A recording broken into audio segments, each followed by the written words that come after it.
Hello everyone, मैं अनुपम। आज हम इस वीडियो में क्लास 10 से चैप्टर नंबर फर्स्ट देखेंगे। चैप्टर का नाम है वास्तविक संख्या यानी कि रियल नंबर्स। तो इसमें चैप्टर 1 में हम देखेंगे 1.3। तो इसमें देखिए, इसमें 3 क्वेश्चंस हैं, ठीक है, जो ये बोर्ड एग्जाम के दृष्टि से बहुत ही इम्पोर्टेंट है, क्योंकि इसमें से एक ना एक क्वेश्चन तो आएगा ही, आपका पक्का ही है, ठीक है। भले यहाँ पे वैल्यू चेंज करके दे, लेकिन ऐसे क्वेश्चंस एक आते हैं जो 4 नंबर के होते हैं। तो देखिए ऐसे क्वेश्चंस को अपन कैसे करेंगे। क्वेश्चन फर्स्ट है कि सिद्ध कीजिए कि √5 एक अपरिमेय संख्या है। √5 एक अपरिमेय संख्या है। तो अपरिमेय संख्या कौन सी संख्या होती है? वे संख्याएं जो अंश बटा हर के रूप में नहीं लिखी जाती, वे हमारी अपरिमेय संख्याएं होती हैं। तो एक बार देख लेते हैं वास्तविक संख्याएं, ठीक है। वैसे तो हमने इंट्रोडक्शन वाले वीडियो में बताया है वास्तविक संख्या यानी कि रियल नंबर्स। रियल नंबर्स वास्तविक संख्याएं क्या होती हैं? वे संख्याएं जो परिमेय और अपरिमेय संख्याएं दोनों होती हैं, वे हमारी वास्तविक संख्या होती है यानी कि रियल नंबर्स होती हैं। ये 2 टाइप्स के होते हैं, परिमेय और अपरिमेय। यानी कि परिमेय और अपरिमेय संख्याओं से ही हमारा वास्तविक संख्या बनता है। तो परिमेय और अपरिमेय संख्या क्या होता है, यही 2 टॉपिक्स इस चैप्टर में हमें देखना है। परिमेय संख्या और अपरिमेय संख्या, ठीक है। Rational number, irrational numbers. तो यहाँ पे देखिए परिमेय और अपरिमेय संख्याएं क्या होती हैं। परिमेय संख्याएं सबसे पहले देखेंगे। परिमेय संख्या वे संख्याएं होती हैं जिसे अंश बटा हर के रूप में लिखा जाता है, जहां या ऐसे कह लो कि जिसे P/Q के रूप में लिखा जाता है, जहाँ P और Q पूर्णांक संख्या होती है और Q नॉट इक्वल टू 0 होता है। क्या होती है परिमेय संख्या? जिसे अंश बटा हर के रूप में लिख सकते हैं, वे हमारी परिमेय संख्या होती है। यानी कि P/Q के रूप में लिखा जाता है, और जहाँ PQ क्या होती है? पूर्णांक संख्या होती है। और पूर्णांक संख्या कैसी होती है? धनात्मक, ऋणात्मक और 0। एक स्ट्रेट लाइन पे ये हमारी क्या है कि स्ट्रेट लाइन है। यहाँ पे क्या है 0, और इधर देखोगे तो आपके प्लस के जो अंक होते हैं वो लिखे जाते हैं और इधर माइनस के अंक लिखे जाते हैं। ये हमारी होती है पूर्णांक संख्या। यानी कि यहाँ पे +1 होगा तो यहाँ पे -1 होगा, ठीक है। और यहाँ पे प्लस तो ऐसे साइलेंट रहता है, ठीक है। यहाँ पे 2 है तो यहाँ पे -2, इधर -3 है तो यहाँ पे क्या हो जाएगा 3 होता है।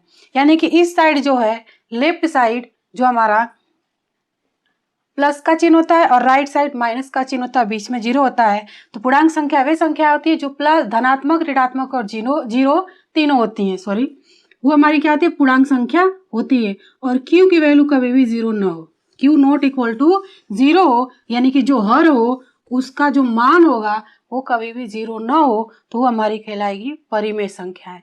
For example 7/4। तो 7 हमारा क्या है? P है, और Q हमारा क्या है? 4 है। ये हमारी क्या कहलाएगी? परिमेय संख्या है। और P और Q पूर्णांक संख्या होती है, तो 7/4 क्या है? प्लस में है।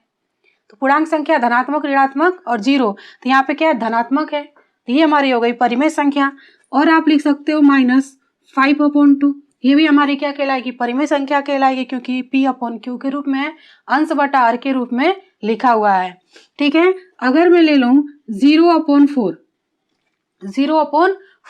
तो ये हमारी परिमेय संख्या होगी, ठीक है। परिमेय संख्या होगी। यहाँ पे देखिए क्यों होगी? क्योंकि यहाँ पे कहा गया कि Q की वैल्यू कभी भी 0 नहीं होनी चाहिए, P की वैल्यू 0 हो सकती है।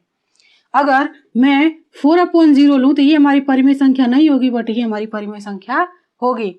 परिमेय संख्या, ठीक है, जिसे अंश बटा हर के रूप में लिखा जाता है, जो धनात्मक और ऋणात्मक दोनों हो सकता है, वो हमारी क्या होती है? परिमेय संख्या होती है। और अपरिमेय संख्या जो इरेशनल नंबर्स है, वो परिमेय संख्या का उल्टा होता है। यानी कि परिमेय संख्या को अंश बटा हर के रूप में लिखते हैं, बट अपरिमेय संख्या को अंश बटा हर के रूप में नहीं लिखते हैं। वे संख्याएं जो P/Q के रूप में नहीं लिखी जाती हैं, जहाँ PQ पूर्णांक संख्या होती है, ठीक है, और Q नॉट इक्वल टू 0 होता है। तो फॉर एग्जाम्पल इसके क्या होंगे? √2, 3 + √2, 0.456 और 0.912। यानी कि अपरिमेय संख्या अंडर रूट में भी आ सकती है और पॉइंट में भी आ सकता है, बट अंश अपॉन हर के रूप में अपरिमेय संख्या नहीं होती है। ठीक है, अपरिमेय संख्या अंश बटा हर के रूप में नहीं लिखा जाता है। ठीक है, अपरिमेय संख्या अंश बटा हर के रूप में लिखा जाता है, यानी परिमेय संख्या का ही उल्टा अपरिमेय संख्या होता है। सो परिमेय और अपरिमेय का ही यूज हमें इस चैप्टर में करना है। देखिए, पहला ही क्वेश्चन दिया कि सिद्ध कीजिए कि अंडर रूट 5 एक अपरिमेय संख्या है। तो हमने यहाँ पे एग्जांपल्स लेके बताया कि अंडर रूट 2 हो, 3 प्लस अंडर रूट 2 हो, जीरो में हो, पॉइंट में हो, ये सारी हमारी क्या होती है, अपरिमेय संख्या है। तो आपको ऐसे ही दिख रहा है कि अंडर रूट 5 एक अपरिमेय संख्या है। तो इसको सिद्ध करना है कि ये हमारी क्या अपरिमेय संख्या है। तो मैं यही कहूंगी कि ये बहुत ही इंपॉर्टेंट है बोर्ड एग्जाम की दृष्टि से, तो आप इस पे स्टार लगा लें, क्योंकि ऐसे क्वेश्चन देगा। भले ही यहाँ पे आपके जो ये वैल्यू है यहाँ पे चेंज हो, अंडर रूट 7 हो, अंडर रूट 3 हो, ठीक है, लेकिन ऐसा क्वेश्चन एक तो आपको देगा ही, वो भी 4 नंबर में। तो देखिए, ऐसे क्वेश्चंस को आप कैसे करोगे। कहना कि सिद्ध कीजिए कि अंडर रूट 5 एक अपरिमेय संख्या है। तो जो आपसे पूछता है ना, उसका उल्टा मान लो। ठीक है, इसमें मान लें कि माना अंडर रूट 5 एक क्या है, परिमेय संख्या। देखिए, पहला क्वेश्चन है प्रश्न नंबर 1। तो हमें पूछा है कि अंडर रूट 5 एक अपरिमेय संख्या सिद्ध करना है। तो इसका क्या करेंगे, उल्टा ले लेंगे, यानी अपरिमेय संख्या पूछा है तो क्या करेंगे, परिमेय संख्या मान लेंगे। तो यहाँ पे लिखेंगे कि माना अंडर रूट 5 एक परिमेय संख्या है, एक परिमेय संख्या है। यहाँ पे देखिए, अंडर रूट 5 एक क्या है, परिमेय संख्या है। तो परिमेय संख्या कौन सी संख्या होती है, वे संख्या जो अंश बटा हर में लिखी जाती हैं। तो हम क्या करेंगे कि अंडर रूट 5 इक्वल टू मान लेंगे a अपॉन बी, जिसका हाईएस्ट कॉमन फैक्टर कितना होगा, 1 होगा। यानी कि यहाँ पे देखिए लिखेंगे कि जहां a और b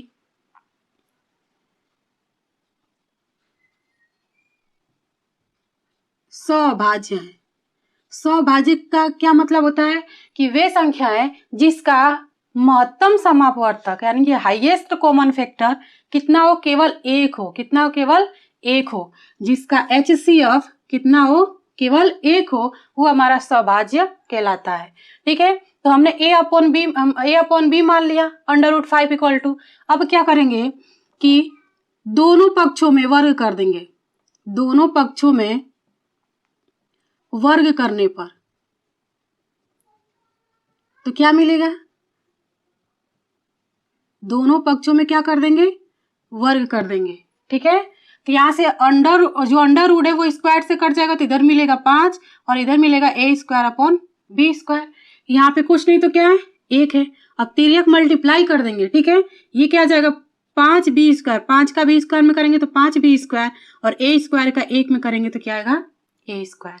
अब यहाँ से देखिए 5 को इस साइड भेजेंगे तो किस में आएगा, भागे में, क्योंकि इस साइड किस में है, गुणे में। यहाँ पे देखिए a स्क्वायर का गुणनखंड क्या है, 5 आ रहा है हमारा। तो लिखेंगे कि अतः a स्क्वायर का एक गुणनखंड 5 है, तो a का भी एक गुणनखंड 5 होगा। ठीक है, ये तो हमने a के लिए माना। अब b के लिए भी देखेंगे, तो इसके लिए क्या करेंगे, फिर मानेंगे कि माना a इक्वल टू 5n, और n हमारा क्या है, n क्या है, n हमारा पूर्णांक संख्या है। क्या है, पूर्णांक संख्या। और पूर्णांक संख्याएं क्या होती है, वे संख्याएं जो धनात्मक ऋणात्मक दोनों होती है, वे हमारी पूर्णांक संख्या होती हैं। तो अब यहां से a की वैल्यू इसमें रख देंगे। ठीक है, या इसको इसमें रखिए, क्योंकि इसमें रखोगे तो भी हमको क्या करना, दोनों पक्ष में वर्ग करना ही है, तो इसी में रख लेते हैं। तो यहाँ पे देखिए क्या है, अंडर रूट 5 है, और ये हमारा क्या दिया है, a अपॉन बी। तो a की जगह पे क्या रखेंगे, 5n रखेंगे, 5n रखेंगे अपॉन b। अब फिर क्या करेंगे, दोनों पक्षों में वर्ग कर देंगे। दोनों पक्षों में वर्ग करने पर तो यहाँ पे क्या आ जाएगा, अंडर रूट 5 का होल स्क्वायर, इधर आएगा 5n अपॉन बी का होल स्क्वायर। अंडर रूट से दो स्क्वायर कट जाएगा, स्क्वायर से अंडर रूट कट जाएगा तो क्या मिलेगा, 5, और इधर क्या हो जाएगा, 5 × 5 = 25n square upon B square. कुछ नहीं तो यहाँ पे क्या आ जाएगा, एक अब तिर्यक मल्टीप्लाई करेंगे तो बी स्क्वायर इक्वल टू क्या आ जाएगा, 5b स्क्वायर आएगा ना, 5b स्क्वायर आएगा, और यहाँ पे क्या आ जाएगा 25n²। तो यहाँ पे देखिए b² इक्वल टू 5 को इस साइड भेजेंगे तो 25n² अपॉन 5, 5 5 ये कितना आ जाएगा 25, यानी कि b² इक्वल टू क्या मिलेगा 5n², और n² क्या मिलेगा b² अपॉन 5। ठीक है, यही तो हमें लाना था। यहाँ पे a² का गुणनखंड 5 है, यानी कि a² अपॉन 5 है, तो यहाँ पे हमें क्या लाना था b² अपॉन 5। तो कह सकते हैं यहाँ पे कि अतः b² का एक गुणनखंड 5 है, तो b का भी एक गुणनखंड 5 होगा। यही तो मिलाना था, तभी तो हमारा सहभाज्य यानी कि हाईएस्ट कॉमन फैक्टर जो है वो कितना आएगा 1 आएगा, क्योंकि ए भी हमने क्या माना है सहभाज्य माना है। यहाँ पे हमारा क्या आना चाहिए a अपॉन ए, क्या हमारा है सहभाज्य, यानी कि इस वे संख्या है जिसका हाईएस्ट कॉमन फैक्टर यानी कि हाँ हाई महत्तम समापवर्तक कितना होता है 1 होता है। ठीक है, तो यहाँ पे देखिए हमने दोनों क्या ले लिया, इसका भी a² का भी एक गुणनखंड 5 आ रहा है, b² का भी एक गुणनखंड 5 आ रहा है, तो हम कह सकते हैं कि a और b का एक गुणनखंड 5 है, जो हमारी कल्पना के विपरीत है। यहां लिख लेते हैं, जो हमारी कल्पना के क्या है विपरीत है, जो हमारी कल्पना के विपरीत है। तो कह सकते हैं कि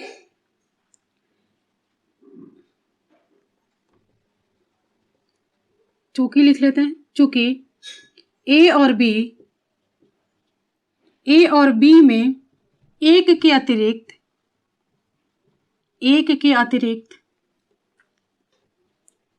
और कोई उभयनिष्ठ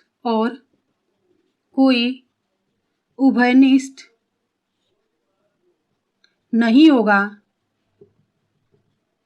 इसलिए √5 एक अपरिमेय संख्या है। इतना आपको करना है जो आपको 4 नंबर में दिए जाएंगे। ठीक है, तो बहुत ही इजी है, 1 से 2 बार आप करो, आपको आसानी से समझ में आ जाएगा। तो यहाँ पे क्या √5 एक अपरिमेय संख्या आपसे पूछेगा तो आप उसका उल्टा मान लो कि हमारी परिमेय संख्या है। फिर इसको क्या मान लेंगे कि √5 equal to a upon b, इन दोनों पक्षों का वर्ग करेंगे जिसे हमें a² अपॉन 5 मिलेगा b² इक्वल टू। तो यहाँ पे देखिए a² का एक गुणनखंड 5 है, तो a का भी गुणनखंड 5 होगा।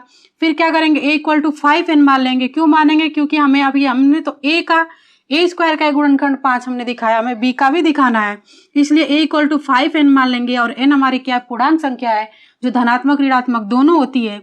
फिर a की जगह पे रखेंगे, फिर इन दोनों पक्षों का वर्ग करेंगे जो हमें b² upon 5 equal to n² मिलेगा यहाँ पे, यानी कि b² का भी हमें एक गुणनखंड 5 मिल गया। तो हम कह सकते हैं कि a b का एक गुणनखंड 5 है जो हमारी कल्पना के विपरीत है। तो a और b के अतिरिक्त और कोई उभयनिष्ठ नहीं होगा, इसलिए ये हमारा √5 एक क्या है अपरिमेय संख्या है। तो ऐसे ही देखिए प्रश्न दूसरा भी है। तो देखिए प्रश्न नंबर 2 कह रहा है कि सिद्ध कीजिए कि 3 + 2 √5 एक अपरिमेय संख्या है। तो यहाँ पे देखिए ये भी फर्स्ट के जैसे ही करेंगे इसको भी, क्योंकि ये अपरिमेय संख्या है तो मान लेंगे कि 3 + 2 √5 एक परिमेय संख्या है। तो यहाँ पे लिखेंगे कि माना 3 + 2 √5 एक परिमेय संख्या है। ठीक है, तो 3 + 2 √5 इक्वल टू क्या लिख लेंगे a अपॉन b, जहां a और b क्या है सहअभाज्य। सहअभाज्य का मतलब क्या कि जिसका हाईएस्ट कॉमन फैक्टर यानी कि मौसम पर कितना है 1 है। ठीक है, यहाँ पे देखिए यहाँ पे वर्ग करने की जरूरत ही नहीं है। यहाँ पे देखिए इसको करेंगे 2 √5, 3 को उस साइड ले जाएंगे, a अपॉन b इधर प्लस में है तो इधर किस में आ जाएगा माइनस में, किस में आएगा माइनस में आ जाएगा। सॉल्व करेंगे 2 √5 और ये यहाँ पे कुछ नहीं तो एक एलसीएम लेंगे तो b, तिरक मल्टीप्लाई कर देंगे तो a - 3b आ जाएगा। अब 2 को भी इस साइड लेके चले जाएंगे तो ये क्या आ जाएगा a - 3b अपॉन बी। देखिए यहाँ पे a माइनस 3b/2b जो है ये हमारी कैसी संख्या आ रही है, परिमेय संख्या आ रही है। कैसी आ रही है, परिमेय संख्या आ रही है। तो √5 भी हमारी परिमेय संख्या होनी चाहिए ना, बट नहीं है क्योंकि √5 एक अपरिमेय संख्या आ रही है। ठीक है, तो यहाँ पे लिखेंगे क्या कि चूंकि a और b क्या है, पूर्णांक है, अतः a माइनस 3b/2b एक परिमेय संख्या है। इसके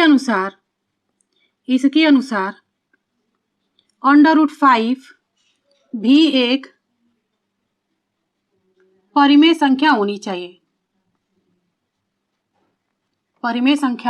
होनी चाहिए।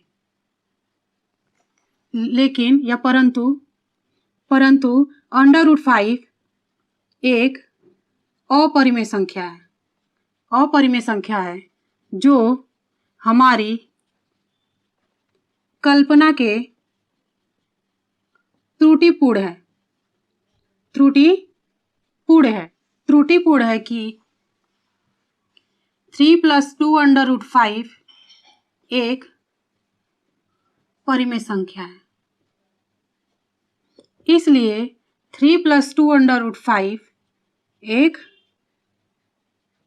अपरिमेय संख्या है।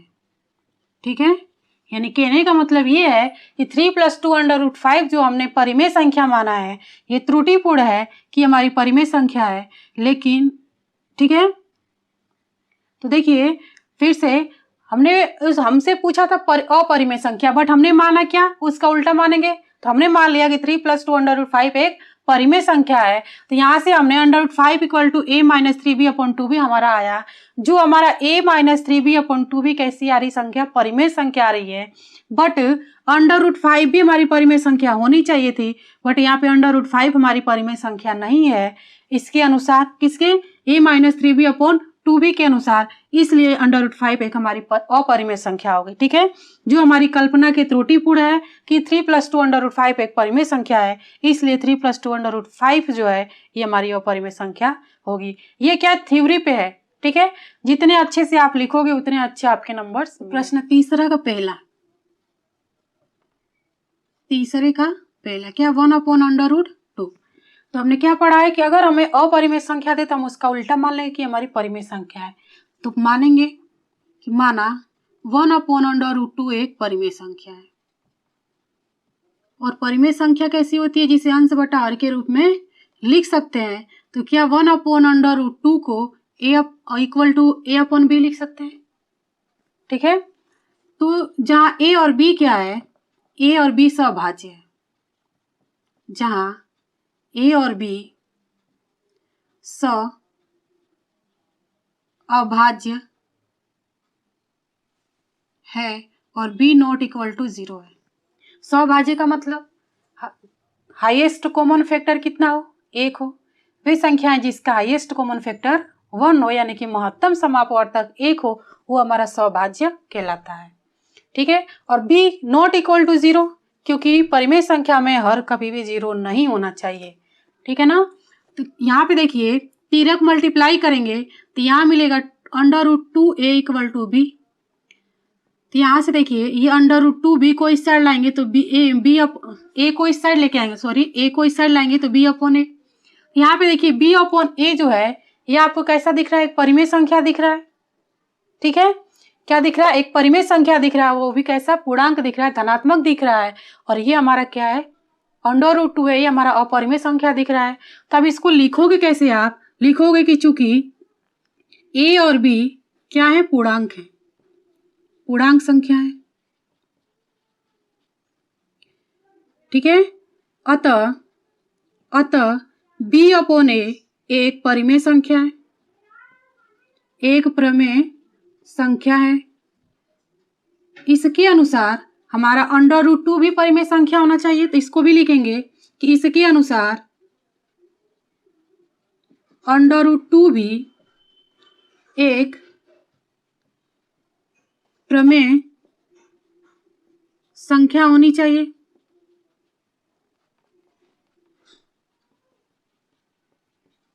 परंतु अंडर रूट 2 एक अपरिमेय संख्या है, अपरिमेय संख्या है, ठीक है, जो हमारी कल्पना के विपरीत है, जो हमारी कल्पना के त्रुटिपूर्ण है, लिख लीजिए त्रुटिपूर्ण है कि अंडर रूट 2 यानी 1 अंडर रूट 2 एक अपरिमेय, सॉरी यहाँ पे लिखेंगे, हमने क्या माना था कि 1 अंडर रूट 2 एक परिमेय संख्या है, तो यहाँ पे अंडर रूट 2 की हो रही बात, ठीक है। तो यहाँ पे लिखेंगे कि जो हमारी कल्पना की त्रुटिपूर्ण है कि अंडर रूट 2 एक परिमेय संख्या है, एक परिमेय संख्या है, इसलिए 1 अंडर रूट 2 एक अपरिमेय संख्या होगा, अपरिमेय संख्या होगा, ठीक है। जितने अच्छे से लिखोगे आप पेपर में उतने अच्छे आपको नंबर मिलेंगे। तो ये हमारी क्या थ्योरी बेस पे है, यानी कि इसको हम कैसे रिप्रेजेंट कर सकते हैं वो हमारा सारा लिखना है कि अगर ये हमारी परिमेय संख्या है तो ये भी हमारी होनी चाहिए, ठीक है। और अंडर रूट 2 अगर हमारी कल्पना के त्रुटिपूर्ण है, यानी कल्पना के विपरीत है, अंडर रूट 2 एक परिमेय संख्या है, इसलिए 1 अंडर रूट 2 एक हमारी क्या होगी, अपरिमेय संख्या होगी। अब देखिए सेकेंड दिया है कि 7 अंडर रूट 5, तो यहाँ पे मान लेंगे, इसको भी सेम ऐसे ही करेंगे, तो यहाँ पे मान लेंगे कि माना 7 अंडर रूट 5 एक परिमेय संख्या है, क्या एक प्रमेय संख्या है। तो यहाँ पे 7 अंडर रूट 5 इक्वल टू क्या आ जाएगा, a अपॉन b मान लेंगे, क्या लिखेंगे, जहां a और b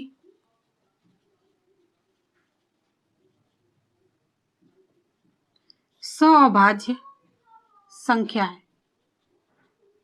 और b नॉट इक्वल टू 0 है, ठीक है। या सअभाज्य पूर्णांक संख्या भी आप लिख सकते हो, यहाँ पूर्णांक संख्या यहाँ पे, ठीक है, यहाँ पे भी लिख सकते हो पूर्णांक संख्या है, और b नॉट इक्वल टू 0 है, क्योंकि परिमेय संख्या में q की वैल्यू कभी भी 0 नहीं होनी चाहिए हर में। तो यहाँ पे देखिए 7 को इस साइड लाएंगे तो अंडर रूट 5 इक्वल टू क्या आ जाएगा, a अपॉन 7b। तो ये हमारी आपको कैसे दिख रही है, एक परिमेय संख्या दिख रही है, तो ये भी हमारी परिमेय संख्या होनी चाहिए, बट नहीं है, तो इसको भी ऐसे ही लिखेंगे जैसे हमने इसमें लिखा है। तो लिखेंगे कि चूंकि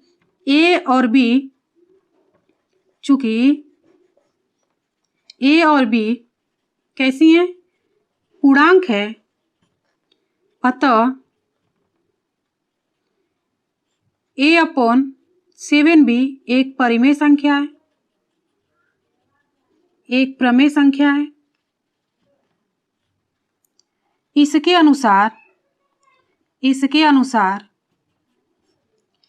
अनुसार अंडर रूट 5 भी एक प्रमेय संख्या होनी चाहिए, एक प्रमेय संख्या होनी चाहिए।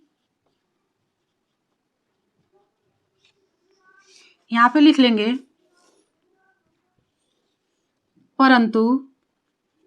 परंतु अंडर रूट 5 एक अपरिमेय संख्या है, अप्रमेय संख्या है, जो हमारी कल्पना के विपरीत है, जो हमारी कल्पना के विपरीत है कि अंडर रूट 5 एक प्रमेय संख्या है, इसलिए 7 अंडर रूट 5, ठीक है, 7 अंडर रूट 5 जो हमारा होगा वो क्या होगा, एक अपरिमेय संख्या होगा, अप्रमेय संख्या होगा।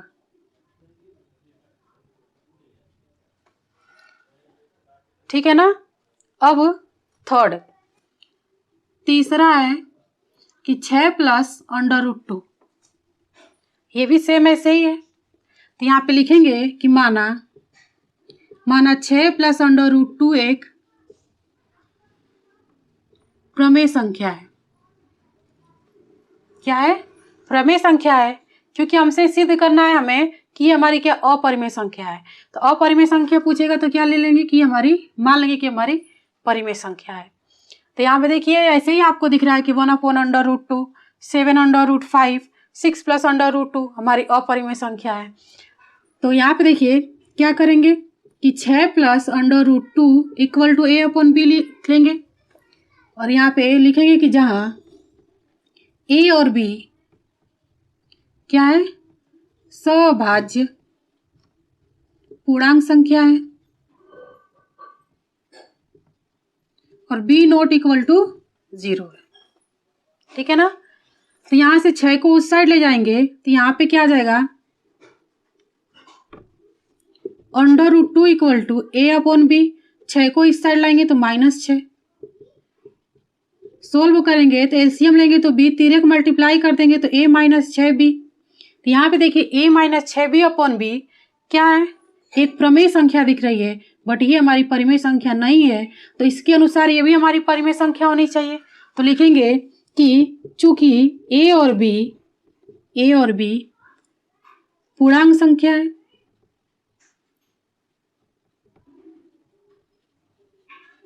अतः a minus 6b upon b एक प्रमेय संख्या है, एक प्रमेय संख्या है।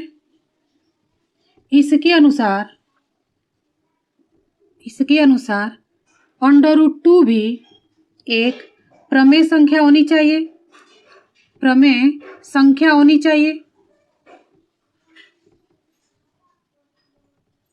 परंतु अंडर रूट 2 एक अपरिमेय संख्या है जो हमारी कल्पना के विपरीत है। इसलिए 6 प्लस अंडर रूट 2 एक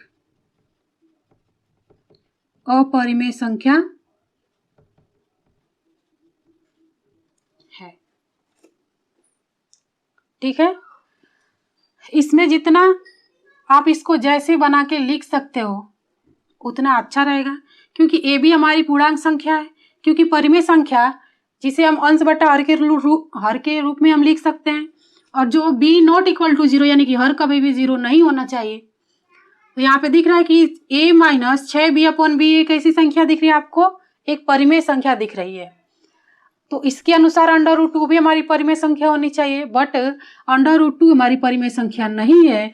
तो हमारी जो कल्पना हमने किया है, माना जो है कि 6 प्लस अंडर रूट 2 एक परिमेय संख्या है, ये हमारी क्या गलत है, त्रुटिपूर्ण है। ठीक है, या विपरीत है लिख सकते हो। तो इसलिए हमारा 6 प्लस अंडर रूट 2 एक अपरिमेय संख्या होगी। ठीक है, तो इस वीडियो में इतना ही। अगले वीडियो में चैप्टर न्यू स्टार्ट करेंगे 1.4। तो वीडियो हमारी अच्छी लगी तो लाइक करें, शेयर करें, सब्सक्राइब करें, दोस्तों के साथ शेयर करना ना भूलें। अब मिलेंगे अगले वीडियो में।